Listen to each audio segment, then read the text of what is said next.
प्रेम से बोलिए अमावस माता की जय। आज की वीडियो में मैं आपको सुनाऊंगी वैशाख अमावस्या की व्रत कथा। शास्त्रों में वैशाख अमावस्या को धर्म कर्म, स्नान दान और पितरों के तर्पण के लिए बेहद शुभ माना जाता है। यह पितरों को मोक्ष दिलाने वाली तिथि होती है, इसीलिए शास्त्रों में वैशाख अमावस्या को पितरों को मोक्ष दिलाने वाली अमावस्या भी कहा गया है। इसके अलावा इस माह से त्रेता युग की शुरुआत हुई थी, जिस कारण भी वैशाख अमावस्या का धार्मिक महत्व अधिक हो जाता है। आइए अब बड़े भक्ति भाव के साथ सुनते हैं वैशाख अमावस्या की व्रत कथा। बहुत समय पहले की बात है। धर्मवर्ण नाम का एक ब्राह्मण रहता था। वह ब्राह्मण बहुत ही धार्मिक प्रवृत्ति का था। वह हमेशा व्रत उपवास करता रहता था। उसकी पत्नी भी उसके साथ व्रत और उपवास में सहयोग करती थी। वह ऋषि मुनियों का आदर करते थे और उनसे ज्ञान ग्रहण करते थे। एक बार उन्होंने किसी महात्मा के मुख से सुना कि कलयुग में भगवान विष्णु के नाम के स्मरण से ज़्यादा पुण्य किसी भी कार्य में नहीं है। जो पुण्य यज्ञ करने से प्राप्त होता था, उससे कहीं अधिक पुण्य फल इस घोर कलयुग में भगवान का नाम सुमिरन करने से मिल जाता है। धर्मवर्ण ने इस बात को आत्मसात कर लिया, अपने अंदर ग्रहण कर लिया और सांसारिक जीवन छोड़कर संन्यास लेकर वह भ्रमण करने लगा। एक दिन घूमते घूमते वह पितृलोक पहुंचा। वहां पर उसने देखा कि उनके पितर बहुत कष्ट में हैं। पितरों ने ब्राह्मण को बताया कि उनकी ऐसी हालत तुम्हारे संन्यास लेने के कारण हुई है, क्योंकि अब उनके लिए पिंड दान करने वाला कोई भी नहीं बचा है। अगर तुम अपने घर वापस जाकर अपने गृहस्थ जीवन की शुरुआत करो, संतान उत्पन्न करो, तो हमें इस कष्ट से राहत प्रदान हो सकती है। इसके साथ ही उन्होंने ये भी बताया कि वैशाख अमावस्या के दिन विधि विधान से पिंडदान करो। पितरों की बात सुनने के बाद धर्मवर्ण ने उन्हें वचन दिया कि यह उनकी अपेक्षाओं को अवश्य पूर्ण करेगा। इसके बाद धर्मवर्ण ने अपना सन्यासी जीवन छोड़ दिया और पुनः सांसारिक जीवन को अपना लिया और फिर वैशाख अमावस्या की तिथि को विधि विधान से पिंडदान किया और अपने पितरों को मुक्ति दिलाई। बोलो अमावस माता की जय। वैशाख अमावस्या के दिन नदी, जलाशय या कुंड आदि में स्नान करना बेहद शुभ माना जाता है।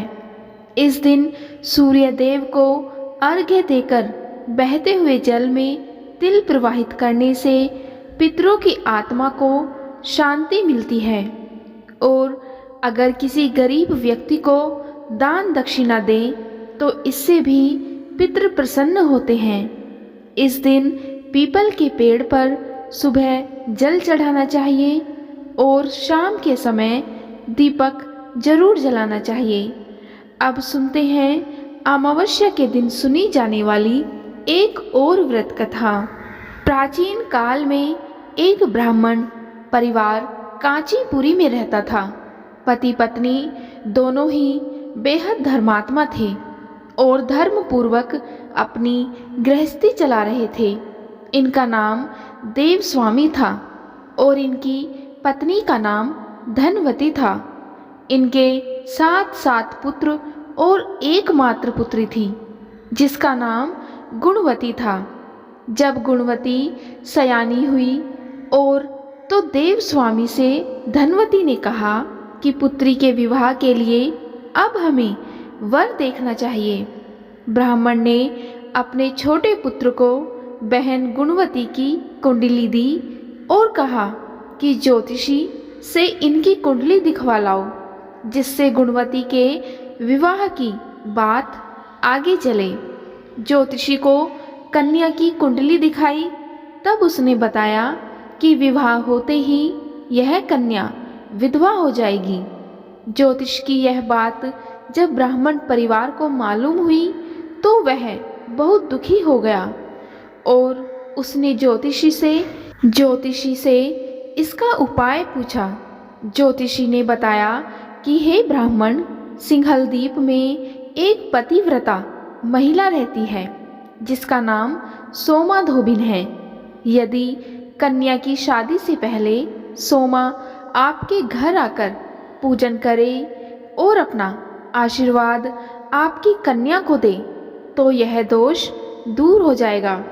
ब्राह्मण ने अपनी पुत्री गुणवती को अपने सबसे छोटे पुत्र के साथ सिंघल द्वीप भेज दिया। दोनों भाई बहन सागर किनारे पहुंचकर उसे पार करने के बारे में विचार करने लगे। जब समुद्र को पार करने का कोई रास्ता नहीं मिला तो दोनों भूखे प्यासे एक पीपल के वृक्ष के नीचे आराम करने लगे। पेड़ पर घोंसले में एक गिद्ध का परिवार रहता था। उस समय घोंसले में सिर्फ गिद्ध के बच्चे थे। वे सुबह से भाई बहन की बातों और क्रियाकलापों को देख रहे थे। शाम के समय जब गिद्ध की माता बच्चों के लिए भोजन लेकर घोंसले में आई तो बच्चों ने पेड़ के नीचे आराम कर रहे भाई और बहन की कहानी अपनी माता को बताई। उनकी बातें सुनकर गिद्ध की माता को दोनों भाई बहनों पर दया आ गई और बच्चों के कहने से उसने उनसे कहा कि तुम लोग अब चिंता मत करो, मैं तुम्हें सागर पार करवा दूंगी। इस प्रकार गिद्ध की माता ने अपने बच्चों को भोजन करवाकर दोनों भाई बहनों के पास आकर उनसे बोली, आप चिंता मत कीजिए, मैं आपकी समस्या का निदान कर दूंगी और आपको सोमा धोबिन के पास पहुंचा दूंगी। गिद्ध की बातों को सुनकर दोनों भाई बहनों का मन आनंदित हो गया और उन्होंने वन में मौजूद कंदमूल को खाकर रात काट ली। सुबह होते ही गिद्ध ने दोनों भाई बहनों को समुद्र पार करवा दिया और सिंघल द्वीप में सोमा धोबिन के घर पहुंचा दिया। गुणवती सोमा धोबिन के घर के पास छुपकर रहने लगी। हर दिन सुबह होने से पहले गुणवती सोमा का घर लीप दिया करती थी। एक दिन सोमा ने अपनी बहुओं से पूछा कि प्रतिदिन सुबह हमारा घर कौन लीपता है। बहुओं ने प्रशंसा के लोभ से कहा कि हमारे अलावा यह काम और कौन करेगा। लेकिन सोमा को अपनी बहुओं की बातों पर भरोसा नहीं हुआ और वह यह जानने के लिए पूरी रात जागती रही कि कौन है जो हर दिन सूर्योदय से पहले हमारे घर को लीप जाता है। सोमा ने देखा कि एक कन्या उसके आंगन में आई और आंगन लीपने लगी।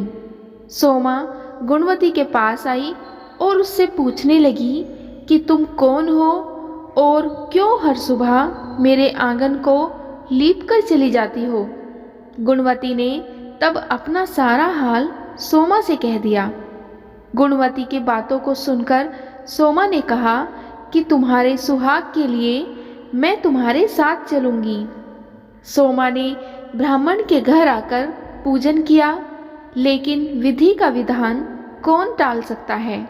गुणवती का विवाह होते ही उसके पति की मृत्यु हो गई। तब सोमा ने अपने सभी पुण्य गुणवती को दान कर दिया। सोमा के पुण्य से गुणवती का पति जीवित हो गया, लेकिन पुण्यों की कमी से सोमा के पति और बेटे की मृत्यु हो गई।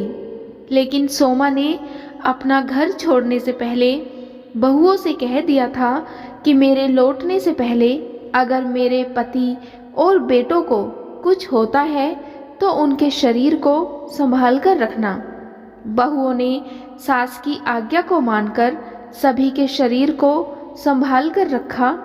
उधर सोमा ने सिंगल दीप लौटते हुए रास्ते में पीपल के वृक्ष की छाया में विष्णु जी की पूजा करके 108 बार पीपल की परिक्रमा की। इसके पुण्य के प्रभाव से सोमा के घर लौटते ही उसके पति और उसके बेटे फिर से जीवित हो गए। इसीलिए अमावस्या के दिन पीपल के वृक्ष की पूजा और परिक्रमा जरूर करनी चाहिए और इस दिन भगवान विष्णु सहित शिव जी की पूजा भी करनी चाहिए।